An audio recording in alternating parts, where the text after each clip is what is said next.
स्वागत है आपका। चलिए अब हम लोग जो है ना वापस से जो है ना आर्टिकल के सीरीज को, आपको पता ही होगा अगर आपने बाकी दो पार्ट आपने देख लिए हैं। आर्टिकल 19 को हमने जो है ना अभी जो है दो हिस्सा हमने ऑलरेडी कर लिया है। आर्टिकल के दो पार्ट ऑलरेडी आ चुके हैं, ठीक है। ये ध्यान रखिएगा, पार्ट मैं कह रहा हूं संविधान में आर्टिकल 19 के पार्ट नहीं है। मैं उससे, चूंकि इतना बड़ा टॉपिक है इसीलिए इसको जो है ना 3 वीडियो में कवर करने का प्रयास किया जा रहा है। 2 वीडियो ऑलरेडी है, आज तीसरा वीडियो होगा और इसमें जो है हम पूरा करने का प्रयास करेंगे। इस हिस्से में पूरा प्रयास करने का प्रयास करेंगे, ठीक है। अब देखिएगा, तो मैंने आर्टिकल को जो है मैंने समझाना चालू किया। थोड़ा सा रिकैप यहां पे फिर से कर दूं आपको। तो ये फंडामेंटल राइट आपको पता है, मैं बार बार ये जिक्र करता हूं फंडामेंटल राइट का। ये हिस्सा 12 से लेकर 35 तक है, जो कि बहुत ही इंपॉर्टेंट हिस्सा है। ये पार्ट 3 का हिस्सा होता है, ठीक है। और इसमें हम आर्टिकल 19 तक अभी जो है आज उसको खत्म करने का प्रयास करेंगे, आर्टिकल 19 को। फिर जो है इसके बाद के वीडियो में आर्टिकल 20 पे बात करेंगे, आर्टिकल 20 पे बात करेंगे। तो आर्टिकल 19 का आज हम लोग जो है ना तीसरा वीडियो ये होगा हमारा। पार्ट 2 ऑलरेडी अपलोड किया गया है, उसको अगर नहीं देखे हैं तो जाके देखिएगा। और इसके बाद हम लोग 20 को करेंगे, ठीक है। तो मैं आपको थोड़ा समझा दूं इसमें, इससे पहले क्या हो गया आर्टिकल 19 से। आर्टिकल 19 के 2 पार्ट में क्या हो गया तो आपको बताया। जो वीडियो जो है ना आर्टिकल 19 में जो फर्स्ट वीडियो था उसमें मैंने जिक्र किया था कि किस तरीके से हमें बोलने का अधिकार मिला हुआ है। लेकिन बोलने का अधिकार इसका ये मतलब नहीं कुछ भी ना बोले, देश को तोड़ने वाली बातें जो है वो रेस्ट्रिक्शन भी हमने देखा हुआ था। उसके बाद दूसरे पार्ट में, वीडियो के दूसरे पार्ट में हमने देखा था कि किस तरीके से हमें संघ बनाने का अधिकार है, कोई भी सोसाइटी, कोऑपरेटिव सोसाइटी हम बना सकते हैं, ठीक है। तो उसके बारे में भी हमने जिक्र किया था। तो उसके बाद जो है कोई भी असेंबल, सभा, प्रदर्शन, ये सारी बातें हम कर सकते हैं। तो इसके वीडियो में हमने समझने का प्रयास किया था। इसी वीडियो में हमने यह भी देखा था कि किस तरीके से हमें कंपनी, फर्म या संघ बनाने का अधिकार है, उसके जो है सीमाएं क्या है, उसको भी हमने देखने का प्रयास इस वीडियो में किया था। अगर आप नहीं देखे हैं तो जाके जरूर देखिए, तभी जाके आगे की वीडियो आपको समझ में आएगी, ठीक है। चलिए अब इसके बाद हम लोग यहाँ पे डिटेल में इसको समझने का प्रयास करते हैं कि आगे की बातचीत क्या है। सबसे पहले तो अब यहाँ पे डी से स्टार्ट होता है, ऑलरेडी हमने बताया ना, सी तक हमने बात कर लिया हुआ है। ए, आर्टिकल 19 का ए, 1 का ए, आर्टिकल 19 का 1 का बी, आर्टिकल 19 के 1 का सी, यहां तक हो गया है। अब हम लोग देखेंगे आर्टिकल 19 1 के डी की बात हम लोग करने वाले हैं, ठीक है। इसमें कहता है कि मूव फ्रीली, कहीं भी आप जो है ना घूम सकते हैं, आपको आजादी है कि कहीं भी जाके आराम से आप घूमिए और किसी भी तरह का कोई आपके ऊपर रोक टोक नहीं होगी। यह जो है कहा जाता है आर्टिकल 19 का। क्योंकि मैंने बताया ना ये आर्टिकल बहुत ही इंपॉर्टेंट आर्टिकल है, इसलिए हमें इतना समय देना पड़ रहा है और आपको थोड़ा सा धैर्यता से सुनना पड़ रहा है, क्योंकि हम सब के लिए ये बहुत बड़ा अधिकार माना जाता है। तो आर्टिकल जो है इसमें जब कहता है ना कहीं भी आप घूम सकते हैं, कहीं भी का क्या मतलब है, तो यहाँ पे साफ लिखा हुआ भारत के राज्य क्षेत्र में, इसका मतलब घूमने का अधिकार है, इसका मतलब कहीं और चले जाएंगे नहीं। भारत के राज्य क्षेत्र में आप कहीं भी घूम सकते हैं, भारत के राज्य क्षेत्र में कहीं भी आप जाके घूम सकते हैं। कहां पे? सर्वत्र, हर जगह पे, हर जगह पे। कुछ अपवाद है अभी समझेंगे। हर जगह पे घूम सकते हैं आराम से, कोई इसमें दिक्कतें आपको नहीं होगी। लेकिन भारत के राज्य क्षेत्र में, अपने राज्य क्षेत्र में, अपने सीमा के अंदर, पता चला आप विदेश चल गए तो विदेश जाने का अधिकार आपको है, बिल्कुल है। विदेश आप जाइए, धूमधाम से जाइए, पर आपको जो है यहाँ पे इसके तहत आपको यह अधिकार नहीं मिला है। आर्टिकल 19(1) डी के तहत जो है ना ये आपको अधिकार नहीं मिला है। ये आपको विदेश जाने का अधिकार जो है सुप्रीम कोर्ट द्वारा कहा गया है। ये विदेश जाने का अधिकार आपको कहां पे है? आर्टिकल 21 में है। आर्टिकल 21 क्या कहता है? Right to life. यहां पे जो अधिकार मिला है राइट टू लाइफ में, जीवन के अधिकार में, इसको समझेंगे आगे। आगे आर्टिकल 21 को बहुत डिटेल में समझने वाले हैं, बहुत ही इंपॉर्टेंट आर्टिकल है, उसके बारे में आपको जरूर जानना चाहिए। तो हम आगे बात करेंगे इसके बारे में, राइट टू लाइफ में। इसी में ये बातें जिक्र है कि कहीं भी आप विदेश आके जाना आना घूमकर कहीं भी घूम सकते हैं, विदेश आना जाना कर सकते हैं, इसके लिए अधिकार आपको बिल्कुल मिलता है। इसके तहत नहीं मिलेगा, इसके तहत केवल भारत के राज्य क्षेत्र के भीतर, लेकिन आर्टिकल 21 के तहत आप कहीं भी घूम सकते हैं, आ जा सकते हैं, ये उसके तहत आपको अधिकार मिला है। राइट टू लाइफ, जीवन के अधिकार में ये आपको अधिकार दिया गया है।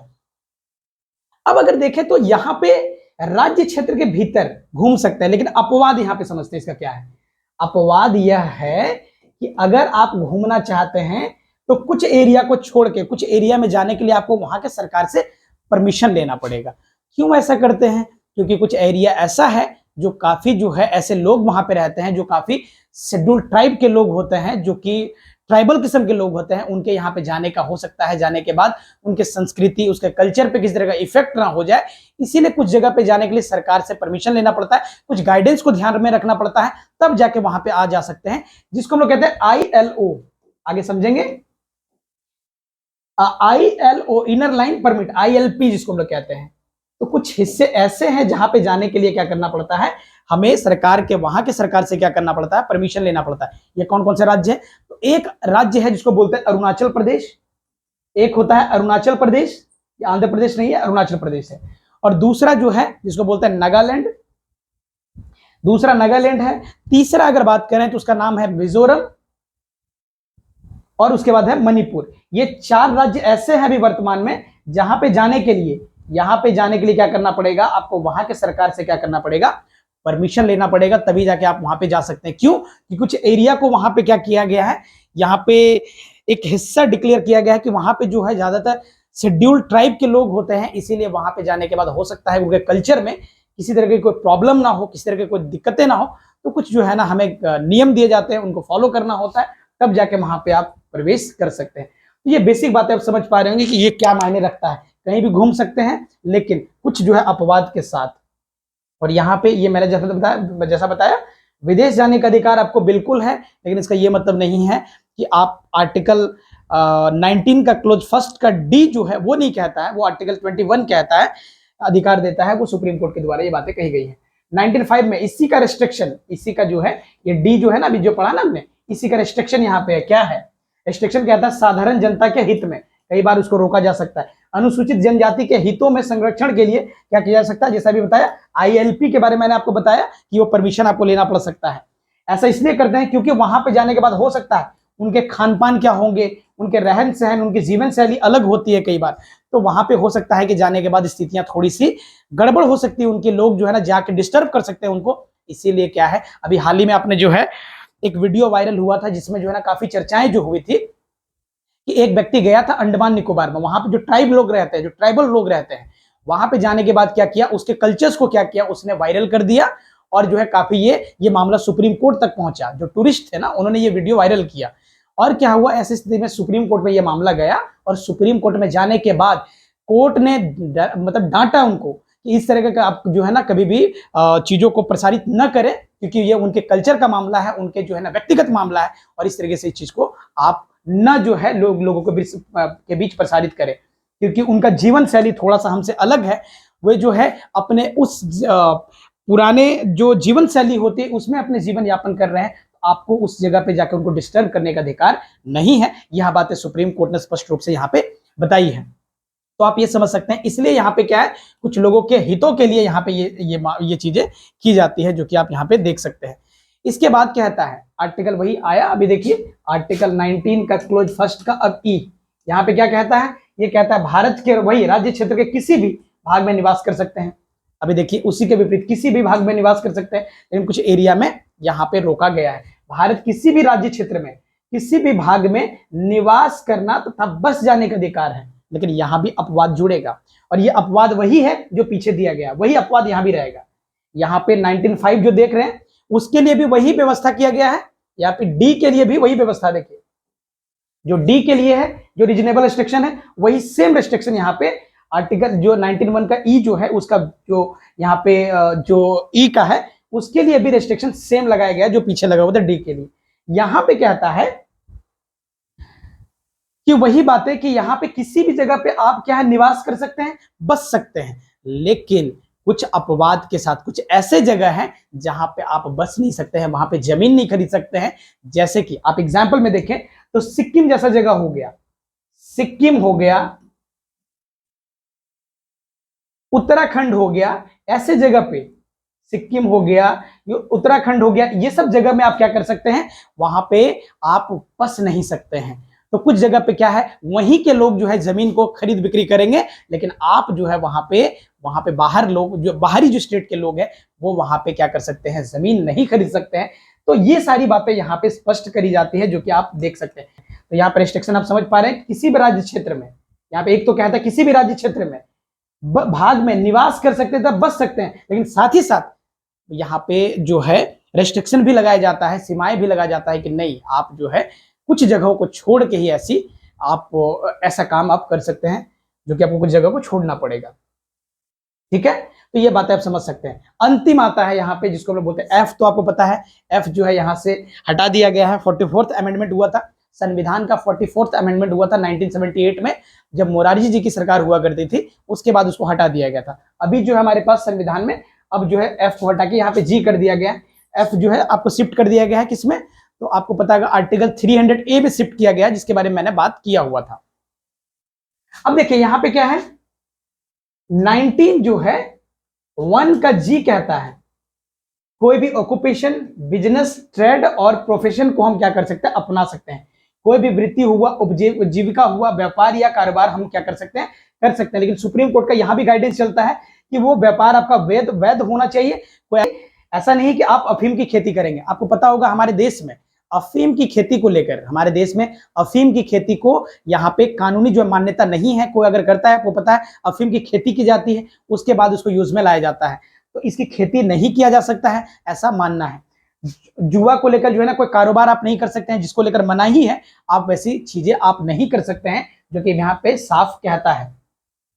तो यहाँ पे कहता है, लेकिन कुछ जगह पे एक चीज और भी ध्यान रखना है कि जब हम कोई भी प्रोफेशन को अपनाते हैं तो उसमें भी कुछ अपवाद को जोड़ा गया है। यहाँ पे अपवाद क्या है आगे समझने का प्रयास करेंगे, लेकिन ये है कोई भी ऑक्यूपेशन, व्यवसाय, ट्रेड, हम ये सारी चीजें कर सकते हैं। लेकिन जिसको सुप्रीम कोर्ट ने क्या किया है, वो कहता है कि जिसको वैध माना जाता है वो आप कर सकते हैं। इसमें अपवाद क्या है, तो इसके अपवाद के रूप में देखें, इसका जो है रीजनेबल रेस्ट्रिक्शन क्या है, तो यहाँ पे बताया गया है जो हमारे मूल संविधान में था, केवल इतना कह दिया गया था कि साधारण जनता के हित में कोई ऐसा काम ना हो जो जनता के विपरीत जाता हो, ऐसी बातें यहाँ पे नहीं होनी चाहिए। आपको पता है इसी का जो है 19 फर्स्ट का जो जी है, इसका रेस्ट्रिक्शन यहाँ पे लिखा हुआ है।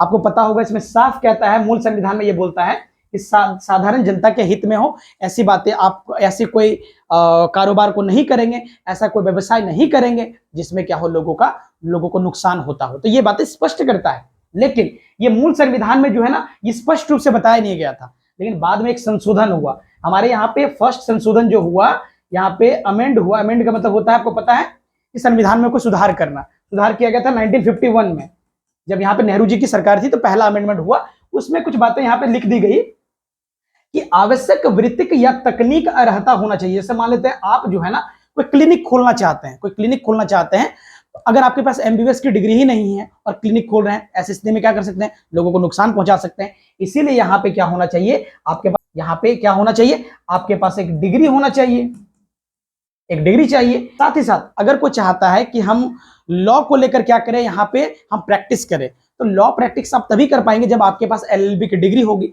इस तरीके से बातें यहाँ पे की जाती है। तो कुल मिला के अगर देखें तो यहाँ पे ये बातें स्पष्ट करी गई फर्स्ट अमेंडमेंट में। उसके बाद और भी एक बातें कही गई, जो कारोबार जो है करने के लिए मना किया गया, जो बिजनेस जो है ना यहाँ पे, जैसे अफीम की खेती आप नहीं कर सकते हैं, ये मना है हमारे देश में। लेकिन सरकारें कई बार क्या कर सकती है, जरूरत पड़ने पे उसकी खेती कर सकती है, अपने आधार पे कर सकती है, लेकिन उसमें कोई दिक्कतें नहीं होगी। लेकिन यहाँ पे अगर आम जनता को खेती करना चाहे अफीम का, तो उसको खास तौर से क्या किया गया है, तो उसको रोका गया है। तो यहाँ पे क्या कहा गया है कि कारोबार में राज्य मोनोपोली यानी कि वो कर सकता है कई बार जो है ना जरूरत पड़ने पे, क्योंकि अफीम जो होता है कई बार मेडिसिन में कई बार काम में आता है, दवाइयों में कई बार प्रयोग में लिया जाता है। तो ऐसी स्थिति में क्या है, वो जो है राज्य जो है ऐसा कर सकता है, ये उनके अधिकार में आता है। तो इस तरह के यहाँ पे ये बातें समझाने का प्रयास करता है। तो ये सारी बातें जो आप देख रहे हैं यहाँ पे पूरी की पूरी जो बातें आप यहाँ समझ पा रहे हैं, ये दरअसल इसी को लेकर यहाँ पे कहता है। तो आप समझ गए होंगे कि किस तरीके से आर्टिकल 19 हमारे लिए कितना ज्यादा इंपॉर्टेंट रखता है। ये 5-6 क्लॉज जो आपने देखी है, ये सारी बातें जो है आपको समझाता है आपके अधिकार, आपके हक, किस तरीके से आप कहीं भी जा सकते हैं, घूम सकते हैं, सरकार को बोल सकते हैं, कोई संघ बना सकते हैं, आप सरकार का प्रदर्शन कर सकते हैं, कुछ बुरा करता है, ये तमाम तरह के अधिकार आपको ये आर्टिकल देने का प्रयास करता है। और कुछ बाधाएं, कुछ जो है सीमाएं हैं, और सीमाएं होना जरूरी भी है, वरना क्या होगा, हमारा शासन व्यवस्था बिगड़ सकता है। इसलिए शासन व्यवस्था में साथ साथ में बनाए रखने के लिए कुछ यहाँ पे अपवाद जोड़े गए हैं, कुछ रेस्ट्रिक्शन लगाए गए हैं, ताकि कानून व्यवस्था ठीक से हमारा मैनेज हो सके। उम्मीद करते हैं आज के वीडियो में ये सारी बातें आपको स्पष्ट रूप से समझ आई होगी। चलिए अब जल्द ही मिलेंगे इसके बाद के वीडियो में इसके बाद की जानकारी के साथ। तो बहुत बहुत शुक्रिया आपका इतने धैर्यता से सुनने के लिए। Thank you so much.